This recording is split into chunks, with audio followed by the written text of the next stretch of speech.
What's up everyone, and welcome back to the channel. Let's dive into our first news. Dustin Poirier admits that retirement hasn't been easy.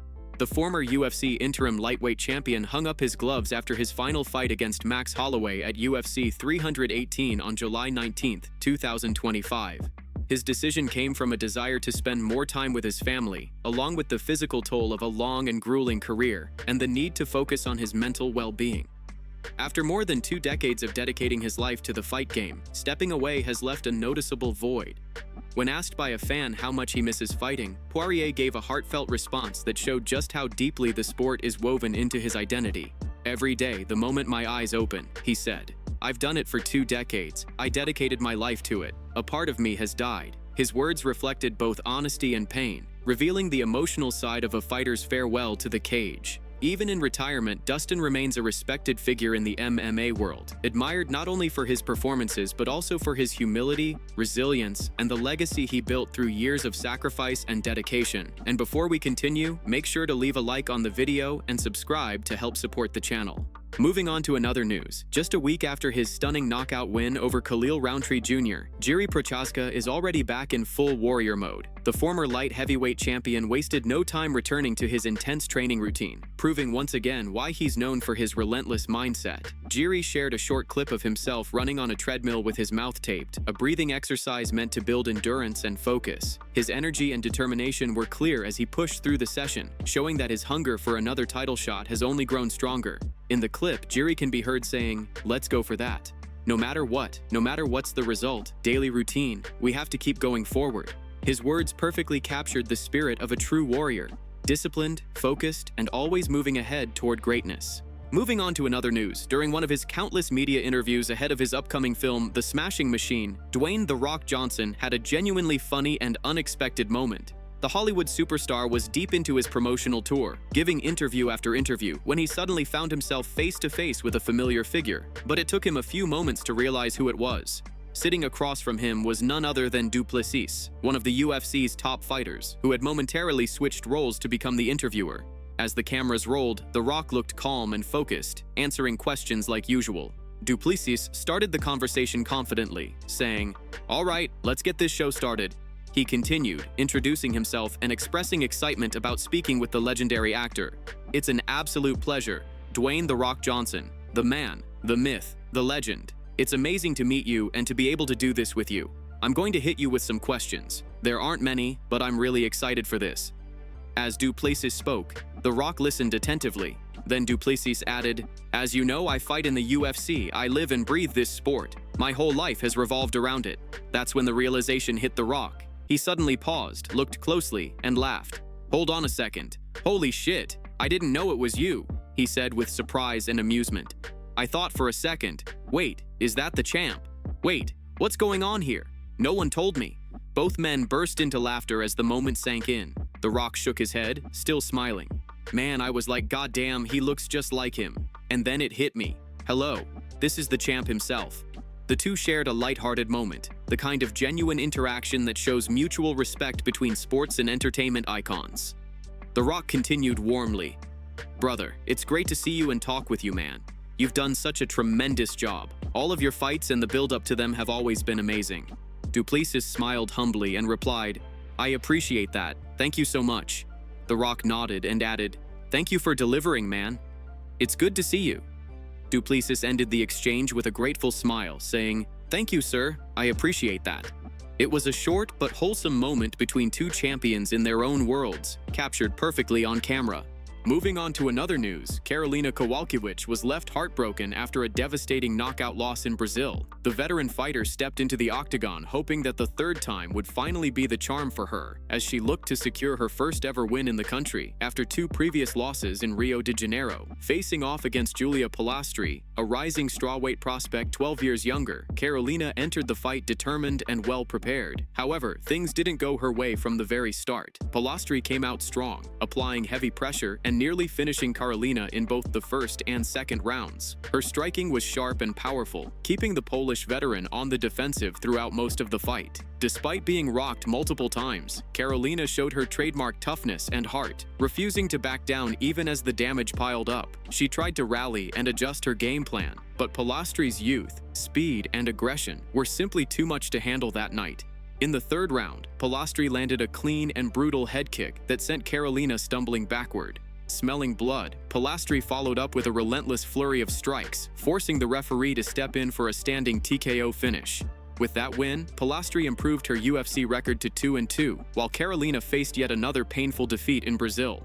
After the fight, a visibly emotional Carolina addressed her fans in a heartfelt message. Her face was bruised, her eyes teary, but her spirit remained unbroken. "Hey guys, I try to not cry," she began softly. "Maybe I don't look good, but really, I'm okay. My heart is broken, but I'm okay. In a few days, my face will look normal." She went on to reflect honestly on her performance. "I have no excuse. I trained really hard for this fight.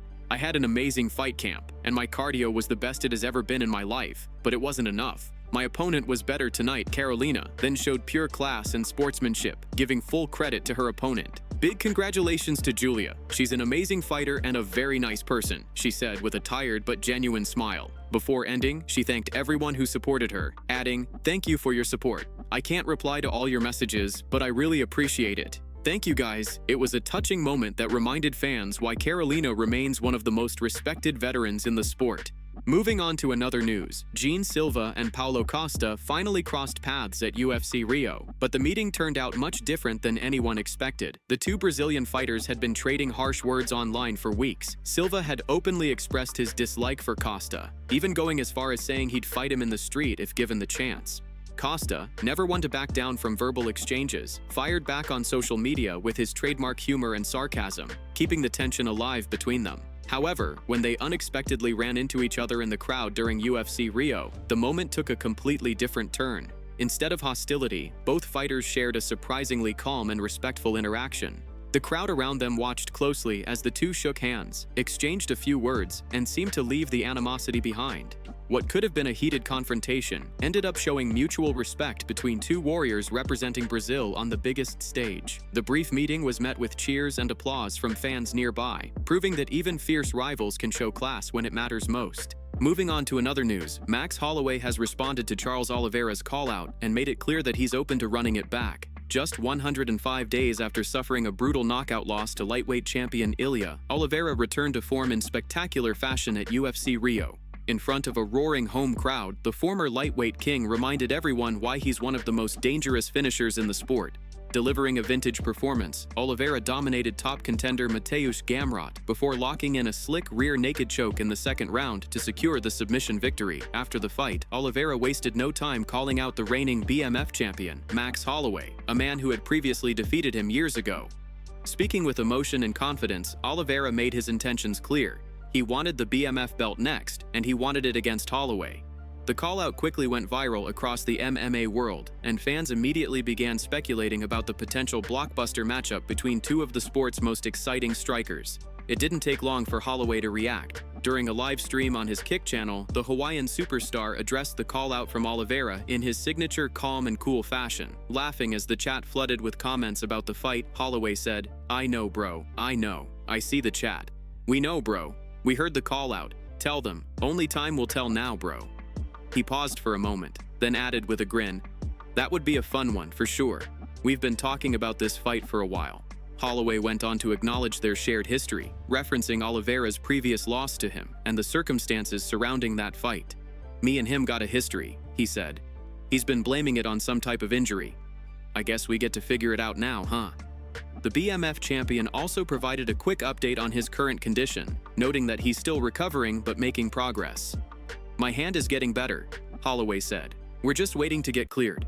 I haven't really been back on the mats yet, just doing strength and conditioning, but that's about it. We'll be back sooner than later." With Oliveira eager for redemption and Holloway open to the challenge, fans could be witnessing the early build-up to one of the most anticipated rematches in modern UFC history. Moving on to another news, Charles Oliveira has officially responded to Max Holloway's comments following his big win. During the post-fight press conference, Oliveira didn't hold back when asked about Holloway's reaction to his call-out. He said, "It can be at his house. If it's not in Brazil, it can be anywhere in the world. I don't think the UFC will do an event in Hawaii. I don't want to wait for the White House. March is perfect. It's a perfect fight. Oliveira made it clear that he's ready to go and doesn't plan on waiting around for months. The former lightweight champion sounds motivated, focused, and confident about getting back in the cage against the BMF champ. With both fighters expressing interest, the rematch between Holloway and Oliveira is looking more realistic than ever, and the fans are already buzzing with excitement over what could be an explosive showdown. Moving on to another news, things got a little wild during the recent UFC broadcast, and fans can't stop talking about it. A potential UFC 323 main event might have just been leaked live on air, and it all happened by accident. After Michael Aswell picked up a strong victory over Lucas Almeida, he was giving his post-fight interview when he suddenly dropped a huge piece of information that no one was supposed to know yet. While speaking to the crowd, Michael casually mentioned that Alexandre Pantoja will be fighting his best friend, Joshua Van, at UFC 323 this December. According to him, the fight was already announced, even though the UFC hadn't made anything official yet. The moment spread like wildfire across social media within minutes. Fans instantly began reacting on X, with one writing, "Definitely not getting on that card now," while another said, "Dana, bring Joshua Van out here to face off with the champ." Some even joked, saying Dana must be punching the air right now after hearing that leak go live. It didn't take long for the MMA community to piece together what probably happened. Most believe Joshua Van told his close friend about the fight, trusting him to keep it quiet until the UFC officially revealed it. But in the heat of the moment, Michael likely wasn't thinking clearly and ended up blurting it out on live TV. Fans couldn't help but laugh at the slip, calling it one of the funniest accidental leaks in recent UFC memory. Still, if this information turns out to be true, it could have serious consequences. Fighters are usually warned not to reveal upcoming matchups until the UFC makes it public, so this kind of mistake could cost him a spot on the very card he wanted to join. The leaked matchup itself has fans buzzing. Alexandre Pantoja, the reigning flyweight champion, facing the rising contender Joshua Van would be a massive fight and a perfect main event for the UFC 323 card in December. It's an intriguing matchup between experience and momentum, and fans are already hyped at the thought of it. Whether this was a genuine mistake or a clever way to test public interest remains unclear, but one thing is for sure, the UFC world can't stop talking about this unexpected live leak.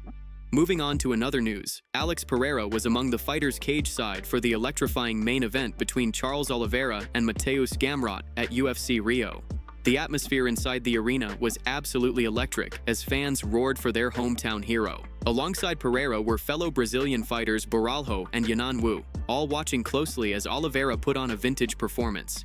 The UFC later released exclusive footage capturing their live reactions to the incredible finish. As Oliveira locked in the slick rear naked choke in the second round, the entire crowd erupted in applause, and Pereira could be seen standing up instantly, clapping and smiling with pride. Borralho and Wu joined in the celebration, cheering loudly as the referee stepped in to call the fight. The footage perfectly captured the emotion of the moment. Three Brazilian fighters, cage side, witnessing one of their country's greatest champions return to form in spectacular fashion. The arena was filled with applause, excitement, and admiration as Oliveira once again reminded the world why he's one of the most dangerous finishers in UFC history.